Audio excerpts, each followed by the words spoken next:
দেশজুড়ে যেন রাম রাজত্ব কায়েম করেন সাবেক পুলিশ প্রধান বেনজির আহমেদ। উত্তর দক্ষিণ পূর্ব পশ্চিম সবখানেই তার সম্পদ, শত শত একর জমি।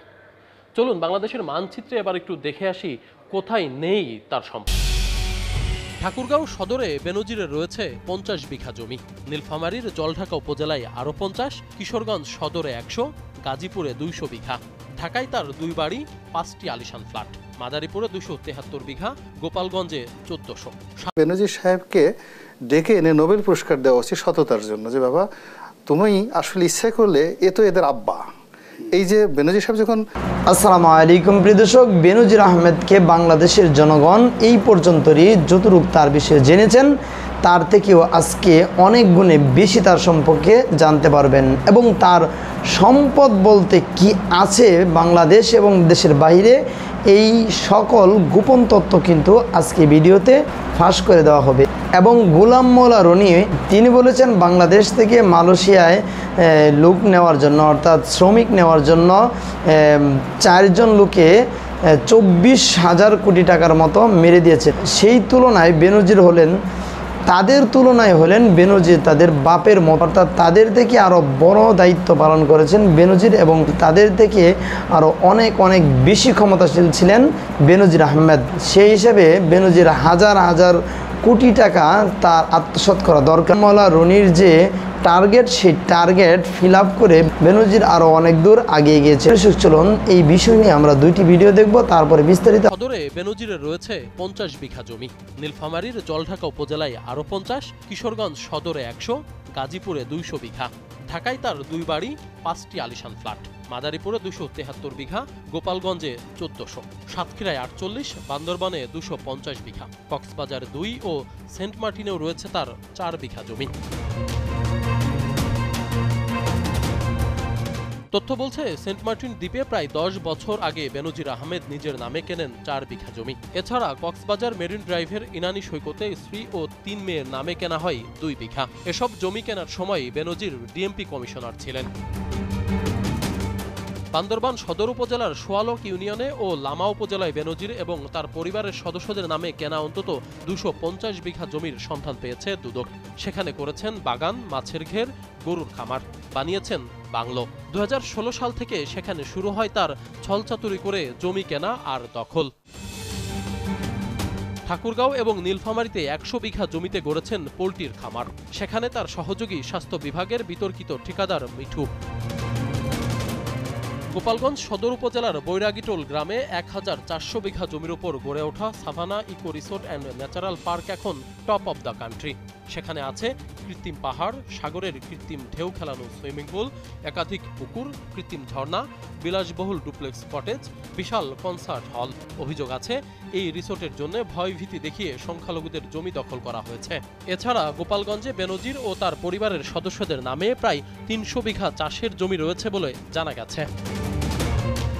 মাদারীপুরের রাজৌর উপজেলার সাতপাড় গ্রামে স্ত্রী জিশান মির্জার নামে বিভিন্ন দলিলে মোট 273 বিঘা জমির খোঁজ মিলেছে। অভিযোগ আছে বেনজির চাকরি থেকে অবসর নেয়ার আগ মুহূর্তে সংখ্যালঘুদের জমি জোর করে নামমাত্র মূল্যে কিনে নেন তিনি। গাজীপুর সদর উপজেলায় 5 তারকা হোটেলের সুবিধা থাকা আধুনিক রিসোর্ট অ্যান্ড স্পা সেন্টারে বেনজিরের 25% শেয়ার রয়েছে। এর বাইরেও গাজীপুরে বেনজিরের মোট 200 বিঘা জমির সন্ধান মিলেছে। এর মধ্যে বনের জমি দখলে নেয়ার অভিযোগ উঠেছে বেনজির ও তার পরিবারের বিরুদ্ধে। কিশোরগঞ্জ সদর উপজেলায় ধরেয়ার বাজার এলাকায় যৌথ মালিকানায় বেনজির আহমেদের একটি খামার রয়েছে। এই খামারের জন্য নামে বেনামে কয়েকশো বিঘা জমি কিনেছেন বেনজির আহমেদ। বেনজির আহমেদ র্যাবের মহাপরিচালক থাকাকালীন তার ক্ষমতার দাপট দেখিয়ে শ্যালক মির্জা আনোয়ার পারভেজ সাতক্ষীরা সদরের দক্ষিণ আলিপুর গ্রামের 48 বিঘা জমির ওপর আশরাফুজ্জামান হাবলু নামের এক ব্যক্তির ইট ভাটা দখল করেছেন বলে অভিযোগ উঠেছে। শুধু বিভিন্ন জেলায় নয়, রাজধানীতেও দাপট দেখিয়েছেন বেনজির। ঢাকার অভিজাত এলাকা গুলশান ও বারিধারায় বেনজির আহমেদের পরিবারের 5টি ফ্ল্যাট এবং উত্তরা ও ভাটারায় 7 তলা 2টি বাড়ির সন্ধান পেয়েছে। বেনজির সাহেবকে ডেকে এনে নোবেল পুরস্কার দেওয়া উচিত সততার জন্য, যে বাবা তুমি আসলে ইচ্ছা করলে এ তো এদের আব্বা।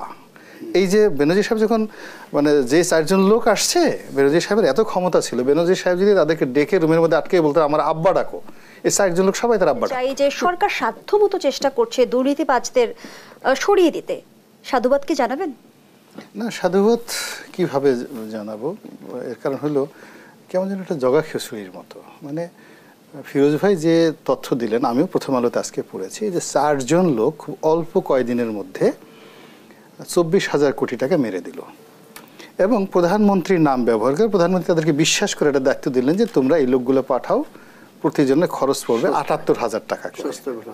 সস্তায় পাঠালো 78,000 টাকা। বাংলাদেশকে বিশ্বাস করলো, প্রধানমন্ত্রীকে বিশ্বাস করলো এবং Malaysian Sarkar as a friendship বাংলাদেশের সাথে একটা বন্ধুত্বের সম্পর্ক স্থাপন করার জন্য একটা সুযোগ দিল এবং সেই সুযোগ 4 জন লোক গ্রহণ করে তাদের কাছ থেকে 5 লাখ টাকা করে নিল। মানে 5 লাখ টাকা করে যদি নিয়ে থাকে তাহলে অলমোস্ট 22,000, মানে 4,22,000 টাকা বেশি করে নিয়ে 24,000 কোটি টাকা মেরে দিল। 5,44,000 টাকা আচ্ছা, মেরে দিল। মেরে দিয়ে এখন সেটা এই যে ওখানে যে একটা সন্ত্রাস হলো, শ্রমিকদের অধিকার লঙ্ঘিত হলো, অনিয়ম হলো, অমানবিক কর্মকাণ্ড ঘটলো এবং বহু শ্রমিক সেখানে গিয়ে পথে ঘাটে কান্নাকাটি করছে। এটা জাতিসংঘের দৃষ্টি আকর্ষণ করেছে, মার্কিন যুক্তরাষ্ট্রের দৃষ্টি আকর্ষণ করেছে এবং এই একটা গ্রুপ অফ গ্যাং, একটা চোরের গ্রুপ, ক্লিপ্টোক্লেসি যেটাতে জেনারেল আজিজকে দেওয়া হয়েছে। তো ক্লিপ্টোক্লেসি মানে অনেকগুলো চোর একত্র হয়ে যে সিন্ডিকেশনের মাধ্যমে চুরি করে জনগণের টাকা। তো সেই দিক থেকে যদি এই 4 জনের কুকর্ম 24,000 হয় তাহলে তো আমার কাছে মনে হয় বেনজির সাহেব ফেরেশতা। এই কারণে 4টি অ্যাপার্টমেন্টের দাম যারা তার বিপক্ষের লোক বলছে 15 কোটি টাকা। আসলে গুলশান বনানী ধরেন 15 কোটি না হোক 10 কোটি টাকার প্রপার্টি, 4টা অ্যাপার্টমেন্ট করে সে একটা বানাচ্ছে 10 কোটি টাকার একটা। এই দেশে করছে 10টা কোটি টাকা। বলা হচ্ছে তার 300 বিঘা জমি, তার যে এলাকাতে জমি 5 থেকে 6 লাখ টাকার বেশি বিঘা না, 2 লাখ টাকা বিঘা। তা 2 লাখ টাকা যদি বিঘা হয় বা 5 লাখ টাকা যদি আমি বিঘা ধরি তাহলে 6 থেকে 7 কোটি টাকা তার সমস্ত সম্পত্তির মূল্য। এর মধ্যে সে জাতিসংঘে চাকরি করেছে $20,000 বেতনে প্রতি মাসে, 8ম গ্রেডের চাকরি। তো এখন যদি এই সম্পত্তি হয়, আর এখানে প্রথম আলোতে আজকে যে ঘটনা আসছে তাতে বেনজির সাহেবকে ডেকে এনে নোবেল পুরস্কার দেওয়া উচিত সততার জন্য, যে বাবা তুমি আসলে ইচ্ছে করলে এ তো এদের আব্বা।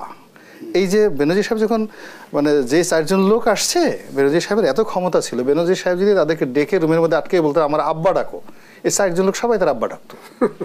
তো সেই অনুযায়ী বেনজির সাহেবের সন্তান তুল্য লোক যারা, তারা যদি 24,000 কোটি টাকা মেরে দিতে পারে তাহলে তো বেনজির সাহেবের 2,40,000 কোটি টাকা মেরে দেওয়ার কথা। ধন্যবাদ জানাচ্ছি। সেটা করেন নাই, বিরাট এহসান করেন। বেনজির আহমেদকে নিয়ে গোলাম মোল্লা রনি মন্তব্য করেছেন যে মালয়েশিয়ার কর্মীদের কাছ থেকে, অর্থাৎ মালয়েশিয়া যারা যাবেন যাত্রীর জন্য টাকা জমা দিয়েছিলেন তাদের কাছ থেকে 24,000 কোটি টাকা মেরে দেওয়া হয়েছে।